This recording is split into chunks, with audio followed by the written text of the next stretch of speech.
Welcome back to my channel. But ఇది నేను చూపించే రెసిపీ వచ్చేసి శనగపిండితో లడ్లు అయితే చేస్తున్నాను. సో ఈ ప్రాసెస్ అంతా చూసిన తర్వాత ఈ లడ్డుకు ఏం పేరు పెడతారో మీరు కామెంట్ సెక్షన్ లో కామెంట్ చేయండి.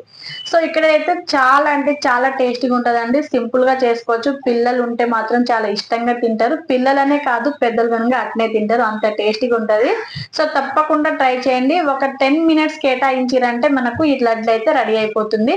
సో దీని పేరు ఏమంటారో తప్పకుండా కామెంట్ చేయండి. సో ప్రాసెస్ చూపిస్తాను, చూసేయండి. ఇక్కడ ఒక మిక్సింగ్ బౌల్ తీసుకొని దీంట్లోనే 2 bowls నింపుగా శనగపిండి వేసుకోండి. వేసుకున్న తర్వాత దీంట్లోనే కొంచెం సాల్ట్ అండ్ వంట సోడా వేసుకోవాలి. వేసుకొని ఒకసారి అయితే మొత్తం మిక్స్ చేసుకోవాలి.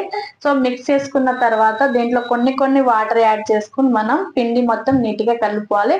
ఎక్కడ ఉండలు లేకుండా చూసుకొని కలుపుకోవాలండి. సో ఉండలు అనేది అస్సలు ఉండకూడదు, నీట్ గా కలుపుకోవాలి. ఒకేసారి వాటర్ యాడ్ చేస్తే పిండి లూజ్ అయిపోతే మనకు చేసేటప్పుడు మంచిగా రాదు. అందుకే ఇక్కడ కలుపుకొని ఒక 2 minutes అయితే పెట్టేయాలి. పెట్టుకున్న తర్వాత ఇక్కడ గ్యాస్ మీద ఒక కళాయి పెట్టుకొని అది కొంచెం హీట్ అయిన తర్వాత డీప్ ఫ్రై కి సరిపడా ఆయిల్ వేసుకొని అది హీట్ అయిన తర్వాత మనం బూందీలు వేసుకోవాలి. సో ఏం దక్క బూందీ చేస్తున్నారు, మళ్ళీ బూందీ లడ్డు అనట్లేదు, మళ్ళీ లడ్డు పేరు అడుగుతున్నారు అని మీకు డౌట్ రావచ్చు. సో బూందీ లడ్డు అంటే మనకు పైన బూందీలు కనిపించాలండి. ఇక్కడ నేను చేసే లడ్డులో మీరు గమనించండి, బూందీలు అంటే ఏం కనబడవు. సో నేను ఏం చేశానో చూపిస్తాను చూడండి. ఇక్కడ బూందీలు వేసుకొని ఒక నిమిషం తర్వాత అటు నుంచి ఇటు కదులుకుంటూ ఇలా ఫ్రై అయితే చాలు, మొత్తం ఫ్రై చేసుకొని తీసుకోవాలి. సో ప్రిపేర్ చేసుకున్న బూందీలన్నీ తీసుకొని ఒక మిక్సీ జార్ దాంట్లో వేసుకొని మనము మంచిగా మిక్సీ పట్టుకోవాలి. సో ఇక్కడ నేను చేసింది ఏంటంటే బూందీ లడ్డు అంటే మనం బూందీకి అట్నే ఉంచుకుంటాము. నేనేంది బూందీ చేసిన తర్వాత మిక్సీ పట్టాను. సో ఇది నేను చేసింది.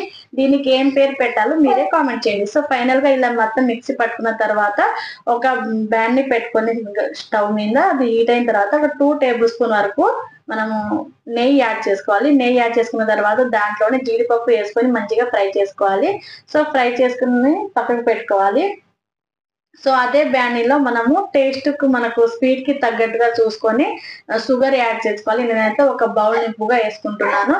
సో నాకైతే పర్ఫెక్ట్ గా సరిపోయింది. సో నేను వేసుకున్న తర్వాత అదే బౌల్ తో 2 bowls వరకు వాటర్ యాడ్ చేసుకోవాలి. వాటర్ యాడ్ చేసుకొని మొత్తం ఆ చక్కెర అంతా కరిగేటట్టుగా చూసుకొని మొత్తం కరిగించుకోవాలి. కలుపుతూనే ఉండాలి, ఎందుకంటే మళ్ళీ అడిగి మాడిపోద్ది.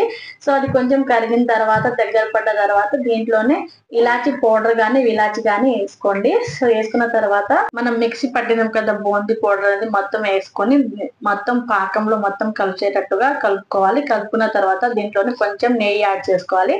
నెయ్యి యాడ్ చేసుకొని మొత్తం మంచిగా కలుపుకోవాలి. సో చూడండి, ఇలా నేను కలుపుతున్నప్పుడు దగ్గర అవుతుంది కదా. సో ఇలా అవ్వాలి, ఈ మిశ్రమం అంతా దగ్గరికి అవ్వాలి. సో అలా అయిన తర్వాత మనము స్టవ్ ఆఫ్ చేసుకోవాలి. ఆఫ్ చేసుకొని ఈ కింద పెట్టుకున్న తర్వాత దీంట్లోనే మనం ఫ్రై చేసి పెట్టుకున్నాం కదా జీడిపప్పు యాడ్ చేసుకొని మళ్ళీ ఇంకోసారి మొత్తం కలుపుకోవాలి. సో నీట్ గా మొత్తం కలుపుకున్న తర్వాత ఫైనల్ గా మనం అయితే లడ్లు అయితే ప్రిపేర్ చేసుకోవాలి. సో మీరు లడ్లు అనే కాదు, మీకు ఇష్టం వచ్చిన షేప్ లో అయినా ప్రిపేర్ చేసుకోవచ్చు. నేనైతే లడ్డు షేప్ లోనే ప్రిపేర్ చేశాను. సో చూడండి ఎంత జ్యూసీగా ఎంత బాగుందో, చాలా టేస్టీగా ఉందండి. సో చెప్తున్నాం కదా, తప్పకుండా ట్రై చేయండి. చాలా సింపుల్ అండి, టైం అసలు ఏం పట్టదు. ఒక 10 కానీ ఒక 15 minutes కేటాయించారంటే మీకు ఎంతో టేస్టీగా ఉండే లడ్డు అయితే రెడీ అయిపోతుంది. సో చిన్న పిల్లలు కానీ పెట్టవచ్చు, 1 year పిల్లలు కానీ పెట్టవచ్చు. ఎందుకంటే మనం మిక్సీ పట్టినాం కదా, మెత్తగా ఉంటుంది, చాలా టేస్టీగా ఉంటది. సో ఇదండి ఫైనల్ గా లడ్డు అయితే అన్ని ప్రిపేర్ చేసుకున్నాను. సో వీడియోని అయితే మాత్రం లైక్ చేయండి, షేర్ చేయండి, కామెంట్ చేయండి. ఇలాంటి మంచి రెసిపీ కోసం ప్లీజ్ సబ్స్క్రైబ్.